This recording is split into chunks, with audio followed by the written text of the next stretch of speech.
हरे कृष्ण। महाभारत के setting of the scene में हमने देखा किस प्रकार से सत्यवती का जन्म हुआ। सत्यवती के बाद वे पराशर और सत्यवती से वेदव्यास जी का जन्म हुआ। उनके नाम की सुंदरता, कृष्ण क्योंकि वो काले रंग के थे, वो द्वीप के ऊपर जन्म हुआ, इसलिए द्वैपायन। उन्होंने वेदों का श्रृंखलाबद्ध रूप से विस्तार किया, इसलिए व्यास, इसलिए वेद।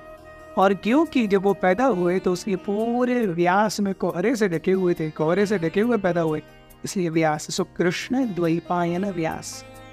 कृष्ण द्वैपायन व्यास ने वैशंपायन अपने शिष्य को महाभारत की पूरी कथा सुनाई। और महाभारत की कथा जन्मेजय के यज्ञ में वैशंपायन ऋषि बता रहे हैं। How does he start? हम में से कई भक्तों ने किसी भागवत क्लास से पहले ये श्लोक जरूर सुना होगा। नारायण नमस्कृत्य नरम चैव नरोत्तमं देवीं सरस्वतीं व्यासं ततो जयमुदीरयेत्। ऐसे महाभारत की शुरुआत होती है। सो वैशंपायन ऋषि भगवान नारायण की कृपा की अपेक्षा करते हैं। नारायणं नमस्कृत्य नरम चैव नरोत्तमं। नर नारायण ऋषि जो नर हैं और नरोत्तम है। वैशंपायन ये भी जानते हैं कि यही नर अर्जुन के रूप में आए थे और यही नारायण कृष्ण के रूप में भी आए थे।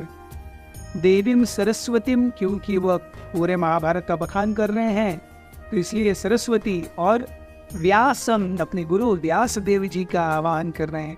ततो जयमुदीरयेत्। इन सबके केवल स्मरण करने से ही व्यक्ति अत्यंत मुदित हो जाता है, क्योंकि उसके जिस क्षण वो इन पर स्मरण करता है उस क्षण के लिए प्रकृति के त्रिविध ताप और प्रकृति के 3 गुण उस जीव पर कार्य करना बंद कर देते हैं।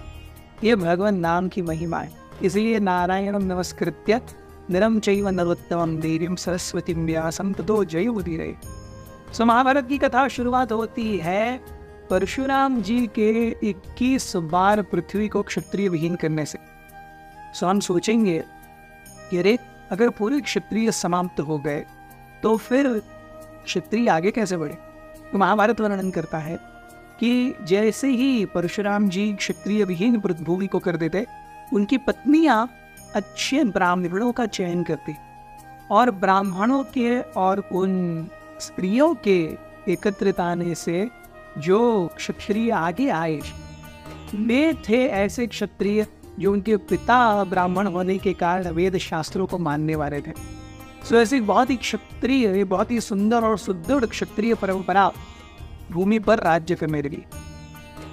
इसी बीच में हम देखते हैं कि कई सारे पिछले युगों के दानव या दैत्य जो पिछले जन्मों में भगवान के द्वारा कृपा प्राप्त थे, वो इस जन्म में दैत्यों के रूप में भी आए।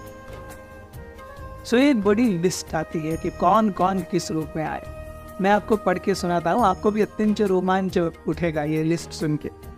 सो इट इज एक्सप्लेन कि दानव विप्रचित्ति जो है वो जरासंध बन के आए, हिरण्यकशिपु शिशुपाल के रूप में आए, प्रहलाद के छोटे भाई संह्लाद ये शल्य बन करके आए, अनुल्हाद प्रहलाद के और एक छोटे भाई वो धृष्टकेतु बन के आए, वशकल नाम के एक दानव ये भगदत्त बन के आए, कालनेमी नामक दानव कंस बन के आए, बृहस्पति के एक भाग ने द्रोण के रूप में जन्म लिया,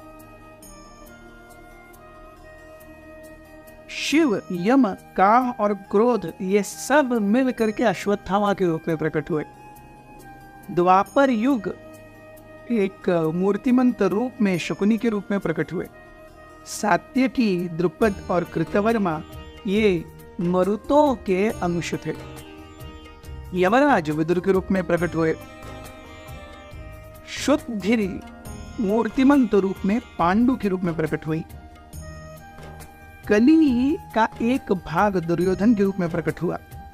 दुर्योधन के सारे भाई दुशासन इत्यादि ये पुलस्त्य के राक्षस बेटे थे जो पिछले युग में राक्षस थे। पांडवों के बेटे जो युधिष्ठिर, भीम, नकुल, अर्जुन और सहदेव हैं, ये धर्म, वायु, इंद्र और अश्विनी कुमारों के अंश हैं। अग्नि के एक भाग ने धृष्टद्युम्न के रूप में प्राकट्य किया। शिखंडी पिछले जन्म में एक राक्षस था।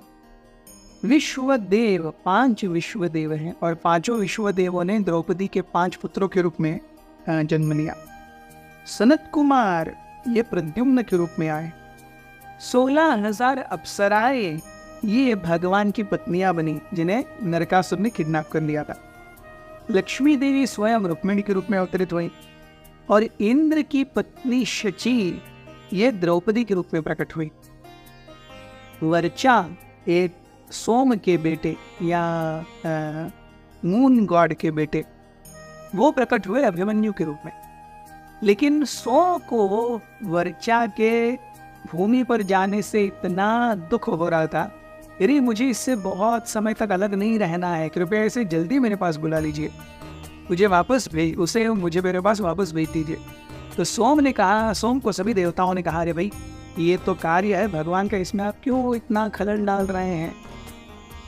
तो तब सोम ने कहा ठीक है मेरे बेटे को जाने दो, लेकिन 16 साल की उम्र में जब युद्ध होगा तो वो ऐसा हीरोइक काम करेगा कि रणभूमि पर 1/4 शत्रु की सेना को आधे दिन में परास्त करेगा और फिर बाद में युद्ध में रणभूमि पर वीरगति को प्राप्त होगा और मेरे पास आ जाएगा वापस। सारे देवताओं ने कहा ठीक है, इसमें कोई टेंशन नहीं है। इसके पीछे कथानक ये भी है कि सारे देवतागण, हम देखते हैं सारे राक्षस जब पृथ्वी पर आए तो फिर सारे देवताओं ने मिलकर के ब्रह्मा जी की ओर धावा बोला, ब्रह्मा जी की ओर धावा बोला और तब भूमि देवी स्वयं एक गाय के रूप में थी। ये सेम संवाद जो हम भागवतम के प्रथम और द्वितीय 10th कैंटो के प्रथम और द्वितीय अध्याय में देखते हैं कि Bhumi Devi took the role of a cow and went to Brahma with all the देवतास। ब्रह्मा ने क्षीर सागर गए, पुरुष सूक्त से उन्होंने भगवान की आराधना की। उस आराधना के बाद जब भगवान आए तो भगवान ने कहा कि मैं निश्चित ही आऊँगा, आप सभी क्षत्रिय कुल में जन्म लीजिए और मैं जल्दी ही आके सारे आदताइयों का नाश करूँगा। सो यही से महाभारत के सेटिंग द सीन की, ये एक्चुअल महाभारत की शुरुआत होती है। अब हम आगे देखेंगे महाभारत कैसे बढ़ता है। बहुत बहुत धन्यवाद। अथ श्री महाभारत कथा।